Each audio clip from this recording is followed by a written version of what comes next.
Rising CPMs is one of the reasons why most businesses are not going to survive. I've broken out everything into timestamps, so press here if you want to just skip to that point. You can see here I've taken a screenshot from a client I've had for a very long time. We started in 2023 and you can see we're all the way in 2026. Starting, the CPM used to be $3. Now we're close to going to $5 to $6 if we keep looking at the trend. Some months we even get past that. We get like literally $6, right? Now keep in mind, right, let's look at this. I've got the data right next to me, okay? In 2023, it was $2.50. Then it increased to $3.5 and then $4 and $5. Basically, it's doubled, right?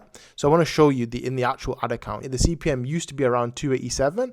Now it's $5 basically. Now, why does this actually matter? I think people don't truly understand how CPM affects them. So CPM means cost to get 1,000 impressions, right? And in this example, we're going to make one impression equal one unique view. So frequency here is 1 for all the technical people. Now, let's say the CPM was $2.50. So for every $2.50 you spent, you'd reach 1,000 people. Now, if CPMs are $5, that same $2.50 reaches half the amount of people. Do you understand? So imagine this as like fuel prices, I like to say, right? So before, $1 used to get you 10 miles. Now $1 only gets you 5 miles. Let's run through the numbers to explain it, right? So here's the changing thing, the CPM over the years. Let's assume we've got a 10% click-through rate to make the numbers really easy, and our conversion rate is 1%, okay? If we've got 10% CTR, what that's telling us is every $2.50 we spend, 10% of those people are going to come. So $2.50 reaches 1,000 people, 10% of 1,000 people is 100 people, right? And of that 100, 1% is going to buy. So the cost per purchase is now $2.50. Imagine the price of the item was like, say, $10, and we're going to say our profit is $7.50. We're not taking into COGS or whatever right now. I just want to get really, really simple, okay? If everything stays the exact same, the only thing that changes is your CPM. What that means is that the cost of you to reach those people has gone up, right? So reach that one person, even if your CTR and your conversion rate are great, it costs you, it's more expensive. Now, what happens is your margins get squeezed. Every dollar that goes up, it's taken out of your profit, right? It has to be taken out somewhere. So how do we negate this stuff? I've got 7 methods and I'm going to run through it very, very quickly and very, very easily. Method 1 is simply increasing your price, right? You can also increase your AOV, but it's a little bit different. Let's go through just the first method, right? So if, for example, in 2023, your CPM was $2.50 and it used to cost you $2.50 to get a customer, right? So that means you're making $7.50 profit with a $10 sale. As it goes up, just match the difference, right? So now it costs us $3.50, $1 more. We just change the sale price to $11 and you probably won't see that much difference in conversion rate. No one, $10 and $11 probably not going to have that bigger difference. Very similar to tax, right? So that's a really simple way. And I've done this before. You can see here, here's like an ad account. If I zoom out a little bit, it'll be a bit easier.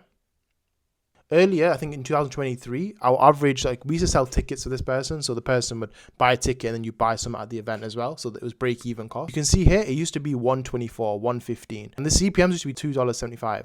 But when the CPM went up, when it went to $4, $5, we just increased the price and we were still able to break even on the front end. And that's what we needed to do. Sometimes still make profit. So sometimes it's as simple as just increasing your prices to match the cost. So the customer takes on the cost, right? Now, there's a different method of increasing your AOV. Your AOV is when you're adding more products or bundling products together so the person gets more value and you get more gross margin. The same thing here. If you're increasing your average sale price, then your profit's going to go up ideally, right? So that's the first method of doing it, okay? The second method is doing more organic, meaning short form videos or long form videos, right? I call these common pairs, right? So I'm going to show you something, okay? When you're in a paid ad, right? That paid ad actually gets a bunch of link clicks. And of those link clicks, a majority of them actually go to your Instagram profile. You can see here, 68% of people will probably end up clicking from your link to your Instagram, right? Now, what I've seen is that people who have really strong organics, especially on paid, they always have cheaper cost per purchases, right? Now, here are my 2 reasons for why that happens. Number 1, it educates the buyer and it builds that authority, right? So imagine someone's just seen you, right? Then they've just seen your ad. Now, ad might be targeted at a specific pain point or whatever, a product. They come onto you and they can scroll. And as they scroll, they start moving kind of down the funnel. They start understanding who you are, what you solve. And if you've got a lot of free organic, a lot of free stuff there, they're more likely to consume content. So people who are in the unaware or the problem aware, or even in your funnel, like I like to put it here, right? People who are at the top, they become more warmer traffic for you. So what's actually happening is that you're getting a lot of these people and you're graduating them. So I've tried to do a really nice example, but usually 2% of your market is ready to buy, but you're graduating them and making that warmer audience. These people are more likely to purchase because number one, they trust you, and number two, there's more of an understanding of what they're actually buying. If we go back, right, let's say you saw an ad and then there was nothing here, you're probably less likely to buy because there's less free things to see. When you see more free stuff, you see more advice, you see more posts that relate to you as a person, you're more likely to take that next step. So that's why it's really important that we keep posting consistent, really great organics, right, and stand for who you're for. The second piece is that you're increasing the chance that the person finds the exact product they want, right? So here's the Hormozi value equation.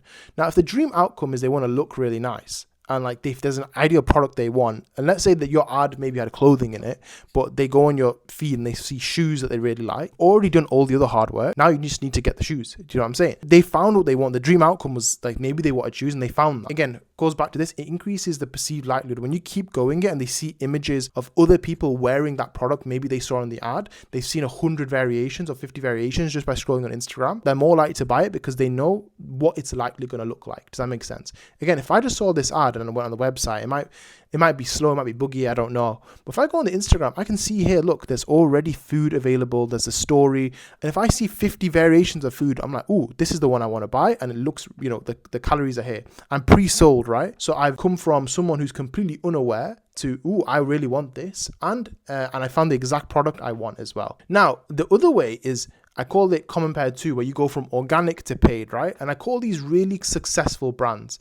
So what you've really done is, and I'll show you an example in a minute, what you've done is that you're able to educate your buyer and gain buyers through organic, right? They already know who you are. They already trust you. You've already got really strong brand recognition. So when you run paid ads, your cost per purchase is so much cheaper, right? And I'm showing you this as an example. Here's an example of someone's warm audience, and this is just like a regular audience, right? Cost per purchase was crazy because the brand recognition. People are more likely to stop and watch something if they already identify with the person and trust the person, right? If for example, any famous athlete or famous person is on an ad that they recognize and associate with, they will give the ad more of a chance and they're more likely to believe the ad, right? And the main reason for that is because the perceived likelihood of achievement is bigger. They trust that person. If you trust something, you're more likely to watch and indulge within it. It's like your friend's content. You trust your friend, so you're more likely to watch his content, right? Because it's your friend. Even if it's not as good, you'll still watch it because you trust him as your friend and so forth. Doing strong organic in both examples, combination, is an easy way, not necessarily to bring CPMs down, but it's to negate the effect of CPMs because you're able to drive your cost per purchase down because people trust you. I'd always do founder organic specifically, right? Now, solution 3, testing new offers and creatives, right?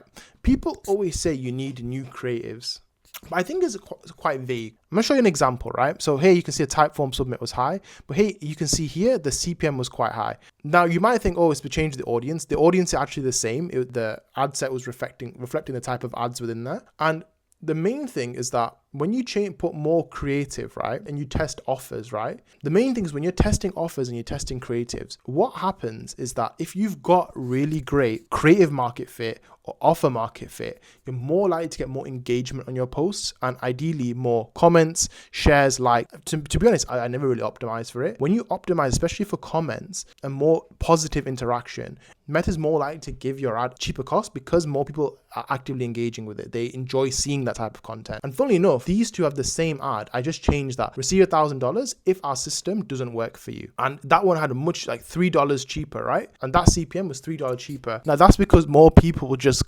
commenting and tagging people saying, oh, look at this offer, right? Meta seeing that, bunch of people tagging, bunch of people commenting, great ad, people enjoying it. Let's continue. So that's what I've seen previously in the past. So if you change your creatives and your offers, you should be able to drive your CPM down. Next thing is what we call conversion rate and LTV. Now this is easy to look at, hard to implement. But let's say, right, let's go back to that original, example that I gave you right at the top. The next thing is you can increase your conversion rate or your CTR, right? And it's easy to do money math, but it's hard to actually implement, but I'll run you through it, okay? So, and by the way, these CTRs are really high. It wouldn't happen. I'm just doing it for the money math, okay? So imagine my original CTR was something like 10%. 10% of people, anyone clicked on was, they bought, okay? Now, if I could double my conversion rate from 1% to 2%, even if the CPM goes up, what ends up happening is that I'm 2x the number of people I was previously reaching, right? So if it cost me $2.50 to reach 1,000 people, and now one of them buys, it might cost me $5 to reach 1,000 people, but now 2 of them are buying. So you divide the cost by 2. So the profit is the same. So increasing your CVR kind of negates that CPM effect. And the same the other way around, by the way. If I double my click-through rate, I get more people viewing. Because of that, I get 2x people buying, which breaks it down. The real power is when you 2x your CTR and 2x your CVR. So when people are saying they want stronger creative, what they're really saying is we want a higher CTR, higher people coming through. If they get more through for the same amount of money they're spending, they're more likely to convert more people, right? And that's kind of what you always want to think about. Kind of how do I get higher CTR and how do I get higher conversion rate, ideally. Now, you can also increase your LTV and retention, right? So here's a really good example.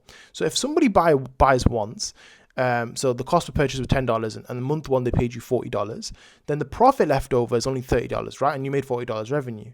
But if you're able to get them to buy again one extra month, your profit goes to $70 and your revenue is $80. Keep in mind, you're not acquiring them again. You're just getting them to come back. So you're not paying that $10. Now, if the CPMs go to $40, right, this person is out of business because he can't, his profit's gone. The person who has higher LTV is able to still make money, even if not on month one, the month two, they're able to make money. And that's what we call payback period, right? So these bigger companies that are like usually the VC ones, they'll look at payback periods of 6 months or up to a year, right? Because they're willing to wait that amount of time to get their money back. And that's why they can outspend everybody. If you're looking at month one and only think about month one, and you've got a company that can get 12 months worth of revenue, naturally they're going to win. Do you understand? So that's what you want to think about, okay? And the final thing you can do is, again, change your country, right? CPMs vary by country. So if I zoom in here, Spain, for example, will have a $6 CPM, Italy $6, but the US will have $15. Now that's because the US has more competition and more spending power. And that's because, again, more spending power means more competition. If you do pivot country, especially if you find one similar to your kind of GDP, if you're from like the UK, going to Germany, going to France, going to these places, they have very similar spending power, yet the CPMs can actually be slightly cheaper, right? So that is one method you can do. You don't have to do it, but you can consider it. Obviously, logistically, that's where the problems come in. Rising CPMs is one of the hardest things to negate, right? There's a few things you can do, but ultimately, the one I would focus on is LTV and conversion rate, right? Yes, of course, you can increase prices, but if you bring in a customer and they never leave and they bring more customers, that's when you can easily win. And that sometimes requires you to have a recurring product or a reoccurring product. And you need to think about that. And the other thing I would double down on is organic. Organic gives you cheaper customers because people are more educated. Why do you think I make these videos, right? So those are two things that I would look at. Really strong organic, and then have products that people would refer and never like churn out of.